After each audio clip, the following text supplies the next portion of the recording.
இந்த கொஸ்டினை பாருங்கள். குறிப்புகள் சரியானது இதுன்னு கேட்டிருக்காங்க. பம்பாயும் குஜராத்தும் 1960 பிரிக்கப்பட்டது. சரியானதான்.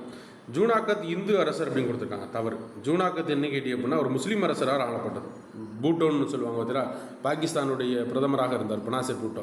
அந்த பூட்டோவுடைய மூதாதையர் தான் இன்றைக்கி என்ன ஜீனாகத்துடைய மன்னராக இருந்தாங்க. திரும்ப இந்த அரசு கஜானாவோட காலிவினி போனதாக குறிப்பிடுவாங்க. தெரியல.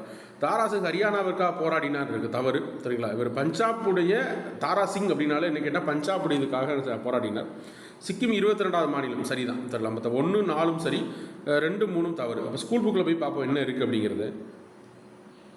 பாருங்க, 12th பொலிட்டிக்கல் சயின்ஸ் புக்கில் பம்பாய் சீரமைப்பு சட்டம் அப்படிங்கிற சட்டம் 1960 குஜராத் மாநிலம் உருவாக்கும் இருக்கா. அது டேரெக்டாக அப்படியே ஸ்கூல் புக்கில் இருக்குது. இன்னொன்று பாருங்கள். ஜுனாகத் இந்து அரசன் கொடுத்தா ஜுனாகத் நவாப் அவரின் திவான் ஷானவாஸ் பாகிஸ்தான் முன்னாள் அதிபர் ஜுல்பிகிர் அலி பூட்டோவின் தந்தை அவர். இணைப்பை ஏற்றுக்கொள்ளவில்லை. சீனா சுற்றிலும் அரசுடன் என்ன செஞ்சால் பாகிஸ்தான் தப்பித்து ஓடுனதாக குறிப்பிட்டிருக்காங்க. டேரெக்டாக ஸ்கூல் புக்கு தான் கேட்டிருக்காங்க.